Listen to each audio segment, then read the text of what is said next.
이 요한계시록은 우리 계속적으로 말씀을 살펴봤지만 당시에 이 지리적인 특성에 대한 좀 차이는 있지만 어쨌든 소아시아 일곱 교회, 현재는 유럽으로 분류가 되는 이 소아시아 일곱 교회에 보내는 편지입니다. 결국 지리적인 차이는 있지만 결국 같은 시대와 같은 문화와 같은 상황 속에서 살아가고 있지만 저마다 하나님에 대한 평가는 제각기 다르다는 것을 알 수 있습니다. 그러니까 환경에서는 사람은 많은 영향을 받을 수는 있지만 그러나 어떤 절대적인 환경에 따라서 영향을 받아서 하나님을 더 잘 믿게 되거나 또 반대로 하나님을 향해 불신을 하게 되는 상황은 없다라고 하는 겁니다. 동일한 시대와 동일한 상황이지만 칭찬만 듣는 교회가 있고 또 칭찬과 함께 책망을 받는 교회가 있고 더 나아가서는 또 책망만 받는 교회도 있기 때문입니다. 그러나 결국 우리가 일곱 교회의 모습을 통해서 가장 중요한 것은 이제 우리는 과연 이제 어떤 형태로 지금 이 시대를 향해서 하나님 앞에 살아가고 있는가가 사실은 중요하고 이 일곱 교회들을 향한 하나님의 칭찬과 책망이 있었지만 그러나 그것을 별개로 하나님은 이제 어떤 일들을 통하여 또 이 일곱 교회들을 향해서 어떤 계획들을 하고 계시는가 사실은 그게 더 중요하지 않을까 생각하게 됩니다. 이 4장부터는 이제 인간의 눈에 보이지 않는 하나님의 거룩한 영적 세계에서 하나님은 어떤 일들을 하고 계시며 그 마지막 때를 위해 또는 이 환란의 시기를 걸어가고 있는 교회들을 향해서 하나님은 어떠한 일들을 하고 있는가를 이제 보여줍니다. 사람은 눈으로 보이지 않거나 또 귀로 들리지 않거나 또 피부로 느껴지지 않으면 존재하지 않거나 또 어떤 일도 벌어지지 않는다라는 착각을 종종 하기 마련입니다. 그래서 인간의 눈으로 봤을 때 이 로마 제국이라고 하는 거대한 어떤 박해의 풍랑 속에서 마치 표류하는 것 같은 굉장히 어두운 시대를 살아가고 있는 그들에게 하나님은 어떤 응답도 하지 않고 침묵하고만 계시는 것이 아닌가라는 이제 이 신앙적 질문을 가지고 있는 그들에게 하나님은 지금 이런 일들을 준비하고 있고 그들에게 보이거나 들리지 않고 있지만 하나님은 하나님의 일들을 하고 있다는 것을 이제 우리는 요한계시록에 대한 일곱 교회들에 대한 평가를 끝으로 하나님의 영적 세계에서는 그럼 과연 어떤 일이 벌어지고 있는가 또 말세 때는 어떤 일이 벌어지고 있는가를 이제 우리로 하여금 이제 보여주고 있습니다. 결국 이 4장부터 이 요한계시록을 통해서 하나님 우리 가운데 말씀하시고 있는 건 바로 뭐냐면 우리가 인지하거나 느끼거나 보거나 듣거나 우리가 경험하지 않아도 하나님은 우리를 위하여 일하시고 하나님의 거룩한 자리로 우리를 인도하시기 위해 지금도 애쓰고 있다라고 하는 겁니다. 특별히 하나님께서는 이 교회에 대한 평가를 끝내고 그럼에도 불구하고 앞으로도 많은 분량을 하나님이 일곱 교회를 향해 편지를 쓰는 이유는 바로 뭐냐면 인간적인 눈으로 보면 이 로마나 이렇게 외부적으로 내부적으로 가지고 있는 세상의 문제에 비해 마치 교회가 가지고 있는 이 복음적 능력은 굉장히 좀 초라하게 보이기 때문입니다. 현재 지금 이 일곱 교회는 이 외부적으로 내부적으로 굉장히 큰 혼란을 겪고 있는데 이 외부적으로는 현재는 이 로마 박해에 대한 큰 고통을 겪고 있고 또 내부적으로는 이 신약 성경에 보면 서신서에 빠지지 않고 등장하는 문제가 바로 뭐냐면 거짓 교사들의 가르침입니다. 그러니까 현재 내부적으로도 현재 이 교회 안에서도 다양한 신학적인 이유로 여전히 정리되지 못한 이 율법과 믿음의 관계 또 다양한 잘못된 가르침으로 인해서 많은 혼란의 시기들을 거쳐가고 있다라고 하는 겁니다. 뭐 외부적인 문제가 크냐 내부적인 문제가 클까 생각을 해보면 사실 그 어떤 거 하나도 쉽게 넘어가기가 참 어려운 상황을 지금 이 일곱 교회는 지나가고 있습니다. 그런 상황 속에서 뭔가 이 기도하자 또 말씀 보자 하나님 앞에 서자 이런 말은 마치 조금 어린아이한테 해주는 것 같은 뭔가 도덕적이고 가장 윤리적인 것 같지만 가장 현실과는 동떨어져 있는 것 같은 느낌을 받기도 합니다. 그래서 이 로마의 박해와 또 거짓 교사들의 어떤 이 가르침을 대항하기 위해서는 과연 기도하고 말씀 보고 하나님 앞에 나아가는 것만으로 충분할까? 그건 너무 작아 보이는데 다른 대안은 없을까? 라는 신앙적 질문에 대해서 오늘 요한계시록 5장은 좀 연결점에서 아마 비슷한 부분들을 가지고 말하고 있지 않은가라는 생각을 하게 됩니다. 우리 그러면 우리 오늘 요한계시록 5장 1절부터 7절까지의 말씀을 방금 설명드렸던 이 생각을 가지고 한번 좀 살펴보도록 하겠습니다. 먼저 5장 1절의 말씀을 보면 이 요한은 고개를 들어 봤더니 이 보좌에 앉으신 이를 보게 됩니다. 이것은 예수 그리스도를 보게 되는데, 근데 예수님의 오른손에는 두루마리가 있는데 이게 이제 7인으로 봉하여져 있는 걸 보게 됩니다. 정확하게 그 안에는 정확하게 어떤 내용인지는 모르지만 첫 번째로 우리가 1절의 말씀을 통해서 우리가 알 수 있는 건 바로 뭐냐면, 일단 그 두루마리 안에 담겨져 있는 내용이 굉장히 좀 많다라는 것을 알 수 있습니다. 왜냐하면 두루마리가 있는데 안팎으로 써 있을 정도로 굉장히 많은 분량의 이 내용이 두루마리에 채워져 있는데, 근데 그 두루마리에 대한 내용이 요한은 직감적으로 정확하게 어떤 내용인지는 몰랐지만 지금 이 시대를 향한 하나님의 응답, 또 계획, 하나님의 능력이 그 안에 담겨져 있을 거라는 것을 요한은 짐작했던 것 같습니다. 그래서 어떠한 희망과 기쁨과 감사함으로 그 오른손에 담겨져 있는 그 두루마리가 이제 풀리기만을 이제 기다리고 있었을 텐데, 근데 천사의 한마디를 통해서 요한은 굉장히 큰 슬픔과 통곡의 자리로 나아가게 되는데, 바로 그게 뭐냐면 하늘 위에나 땅 위에나 땅 아래에는 능히 그 두루마리를 펴거나 보거나 할 자가 없다라는 것을 깨닫게 됩니다. 그러니까 이 사실을 알게 됐던 요한은 굉장히 슬퍼하게 됐고 또 통곡하며 이제 울게 되는 것입니다. 그러나 그 슬픔이 오래가지 않았던 것은 바로 뭐냐면 이 4절에서 이 5절에서 보면 장로 중에 한 사람이 다시 말했는데, 근데 슬퍼하지 마라, 울지 말라. 왜냐하면 유대 지파의 사자 다윗의 뿌리가 이겼으니 그 두루마리와 7인을 떼시리라 하더라라고 말하는 겁니다. 그러니까 천사와 장로는 각각의 능력이 있는 자와 능력이 없는 자를 지칭한 설명했는데, 천사는 이 땅에 어떤 교회도 능력이 없다라는 것을, 무능력하다는 것을 다시 한번 말하고, 장로는 바로 뭐라 말하냐면 그럼에도 불구하고 교회가 절망하지 않을 수 있는 이유는 바로 뭐냐면 교회와 함께 하시는, 사망 가운데 죽음 가운데 승리하신 예수 그리스도는 그 두루마리를 능히 펴실 분이라는 것을 다시금 깨닫게 한다는 거죠. 오늘 이 5절까지의 말씀을 먼저 보고 좀 정리를 하면, 천사는 이 요한과 같은 하늘 위에도 땅 아래도 그 누구도 그 두루마리를 펼 수 있는 능력을 가진 자가 없다는 거죠. 결국에는 현재 우리가 세상으로부터 닥쳐오는 다양한 현실적인, 또 우리가 하나님께 나아가지 못하게 하는 다양한 문제들이, 그런 문제들을 극복할 수 있는 능력이 교회에는 없다라는 것을 이 천사는 말하고 있습니다. 그러나 그것이 절망임에도 불구하고 희망이 될 수 있는 것은 바로 뭐냐면, 교회는 무능력하지만 그 교회와 함께 하시는 예수 그리스도가 능력이 있다는 것을 오늘 성경은 말합니다. 때때로 우리는 많은 착각을 합니다. 우리 교회가 내가 많은 것들을 할 수 있다는 착각을 하기도 마련입니다. 그래서 우리한테 닥친 문제들, 또 우리 앞에 마주한 다양한 현실적인 문제와 다양한 것들을 우리의 힘으로 하나님께 나아가려고 하거나 또 우리의 힘으로 우리 앞에 닥친 문제들을 해결하려고 합니다. 그러나 우리가 오늘 천사들을 통해서 반드시 기억해야 되는 것은 바로 뭐냐면, 우리에게는 그 어떤 능력도 없다라는 겁니다. 우리가 의지해야 할 것, 또 우리가 간절히 구해야 할 것은 우리의 능력이 아니라 우리의 능력 되시는 예수 그리스도를 우리가 온전히 의지해야 합니다. 사실은 교회의 능력이라고 하면 교회가 어떠한 능력을 갖추느냐 보다 사실은 더 중요한 것은 바로 뭐냐면 그 능력 되시는 예수 그리스도가 교회 가운데 계신가라고 하는 것입니다. 결국 빛이라는 것도 그 공간을 채울 때 그 공간이 밝아지는 것처럼 우리라고 하는, 나라고 하는 그 교회 가운데 예수 그리스도가 함께하냐 함께하지 않느냐가 사실은 더 중요합니다. 특별히 이 지금 7교회가 가지고 있는 다양한 이 박해, 또 내적 신앙적 갈등, 다양한 문제들이 있는데, 오늘 이 천사와 장로는 가장 먼저 그 문제 앞에 성도가 취해야 하는 가장 첫 번째 행동은 바로 뭐냐면 예수 그리스도를 먼저 찾는 것, 예수 그리스도를 구하는 것, 능력 되시는 예수님을 온전히 의지하는 것이라고 합니다.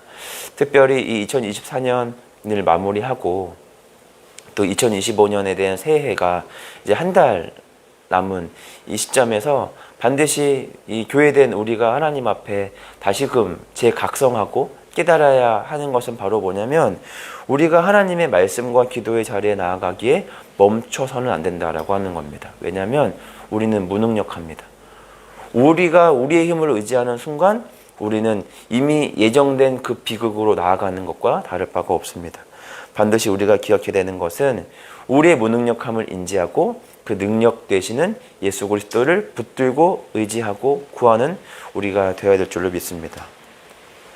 특별히 이 요한계시록에서 현재 지금 그들이 마주하고 있는 문제에 비하면 지금 성경이 그들에게 해결책으로 제시하는 해결책은 너무나도 단조롭고 간단하고 쉽습니다. 기도하자, 말씀 보자, 우리의 구원자 되시는 예수 그리스도를 의지하자. 이러니까 지금 우리 앞에 닥친 문제는 당장에 좀 총칼이 우리 목에 겨눠져서 당장 지금 오늘 죽냐 내일 죽냐의 이 문제 앞에 닥쳐 있는데, 근데 이 성경이 우리 가운데 제시하고 있는 방법은 참으로 너무 단순하다는 거죠. 지금 우리 마음 같아서는 베드로와 같이 우리 옆구리에 차져 있는 칼을 뽑아서 마치 말고의 귀를 이렇게 잘랐던 베드로처럼 똑같이 우리도 뭔가를 대항할 만한 강력한 무기가 우리 손에 쥐어지기를 바라는데, 예수님은 이 땅의 많은 교회와 또 성도들을 유린하고 있는 이 세상 속에서 예수 그리스도와 같이 이 표류하며 온전히 주님과 같이 이 세상을 사랑과 친절과 자비로 대응하라라고 말씀하고 있다라고 하는 겁니다. 그렇다면 우리가 이 예수님을 의지하고 찾는다라는 건 결국 뭘까?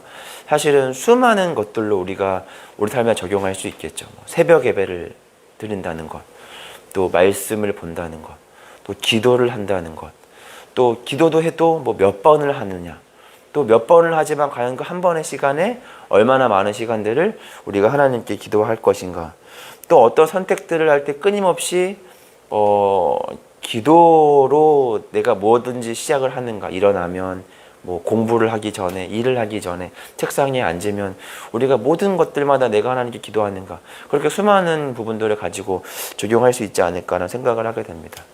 제가 학원에서 같이 근무하는 이제 선생님 중에 이제 이창식 선생님이라고 계신데, 그 선생님의 이제 습관이 뭐냐면 이제 자리에 앉으면 기도를 하고, 또 운전을 하게 되는 경우가 있어서 이렇게 운전석에 딱 앉으면 기도를 먼저 항상 합니다.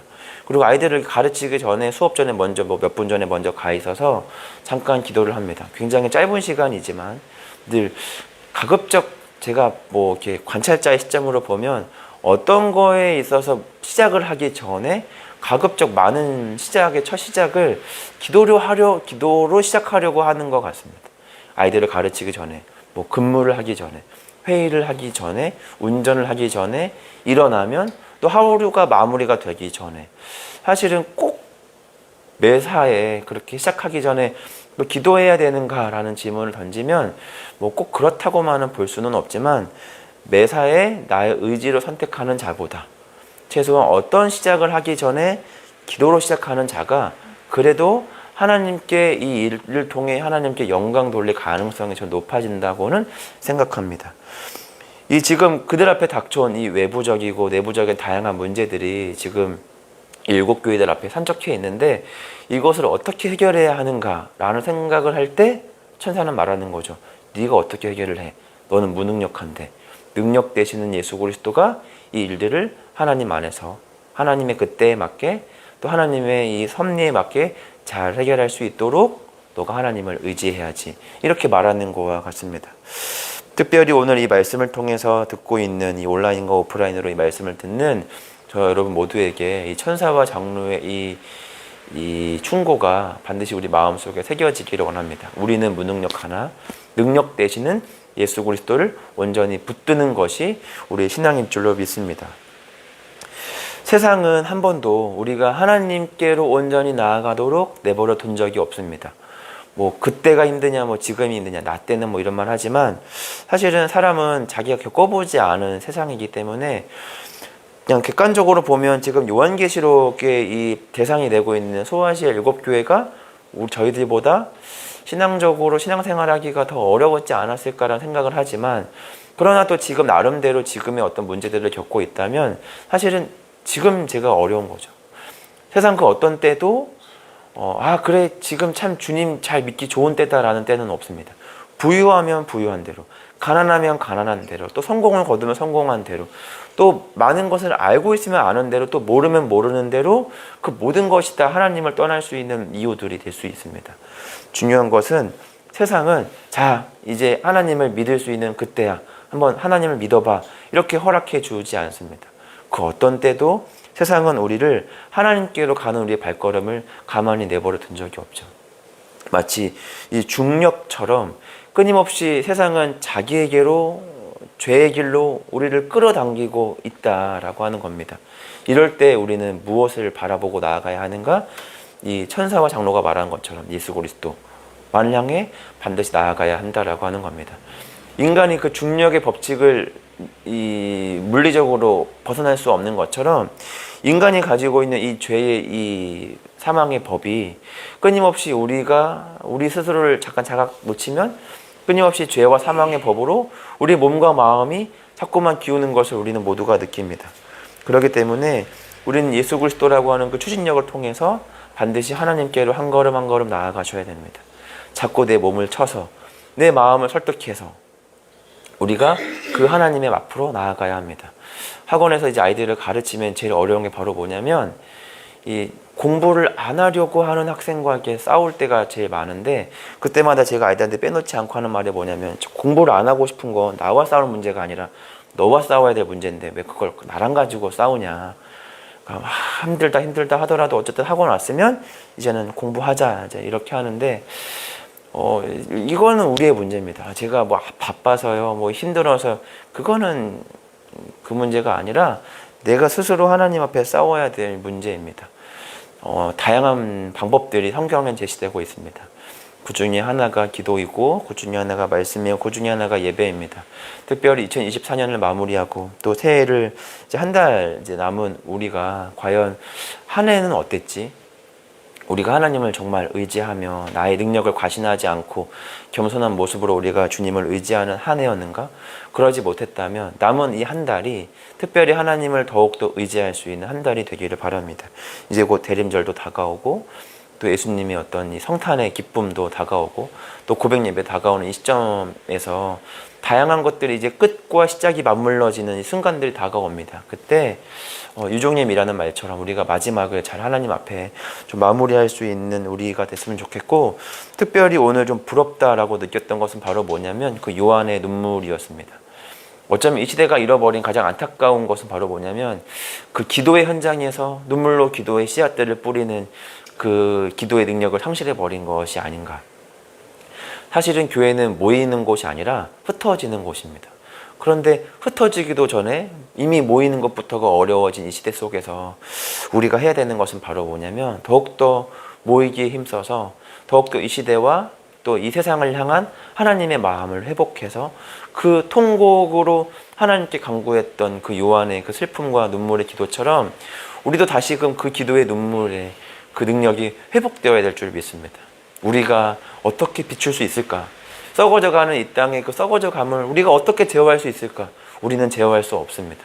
그렇기 때문에 그것을 능히 해결할 수 있는 예수 그리스도가 이 땅 가운데 능히 일하시고 그것이 우리를 통하여 일하시고 또 나를 통하여 변화되어져서 한 사람 한 사람이 변화되어질 수 있도록 우리가 하나님 앞에 기도해야 합니다. 우리가 열심히 기도하면 세상은 변하지 않을지 몰라도 우리는 변합니다. 기도하는 2024년의 마지막 11월, 12월이 되었기를 바랐고 다시금 그 요한의 통곡과 눈물의 기도가 다시금 회복되는 우리 교회가 되기를 간절히 소망합니다. 오늘 말씀을 통해서 우리 세 가지 기도 제목 가지고 함께 우리 기도하기 원합니다. 첫 번째로는 우리가 능력과 무능력의 그 경계를 잘 구분하게 해주시고 우리가 주 앞에 교만하거나 또 이렇게 과신하지 않게 하여 주시고 우리는 무능력합니다. 그러나 능력 대신은 예수 그리스도를 의지하는 능력 있는 교회가 되기를 원합니다. 그리고 더 나아가서 우리가 기도의 현장에서 요한의 통곡처럼 눈물로 기도의 씨앗을 뿌리는 교회가 되게 하여 주시고 기도할 것이 참으로 많은데 그거 내일로 또 내일로 미루는 교회가 아니라 오늘 해야 할 기도, 내 앞에 지금 산적해 있는 문제들, 하나님 앞에 간절히 구해야 하는 것들, 기도해야 되는 것들을 하나님 앞에 구하는 우리가 되기를 원합니다. 그리고 이제 곧 다가오는 그 대림절, 성탄절이 있는데 우리가 그 의미에 맞게 주님의 탄생을 진심으로 성경 안에서 올바르게 기대하고 기뻐하는 우리가 되어져서 다시금 우리 안에 반복되어지는 그 안일함이 아니라 기쁨과 감사함의 성탄의 기쁨으로 나아갈 수 있도록 우리 마음이 회복되기를 원합니다. 그렇게 함께 우리 기도하기를 원합니다. 우리 먼저 우리 주기도문 하고 예배 마치도록 하겠습니다. 하늘에 계신 우리 아버지, 아버지의 이름을 거룩하게 하시며 아버지의 나라가 오게 하시며 아버지의 뜻이 하늘에서와 같이 땅에서도 이루어지게 하소서. 오늘 우리에게 일용할 양식을 주시고 우리가 우리에게 잘못한 사람을 용서하여 준 것 같이 우리 죄를 용서하여 주시고 우리를 시험에 빠지지 않게 하시고 악에서 구하소서. 나라와 권능과 영광이 영원히 아버지의 것입니다. 아멘.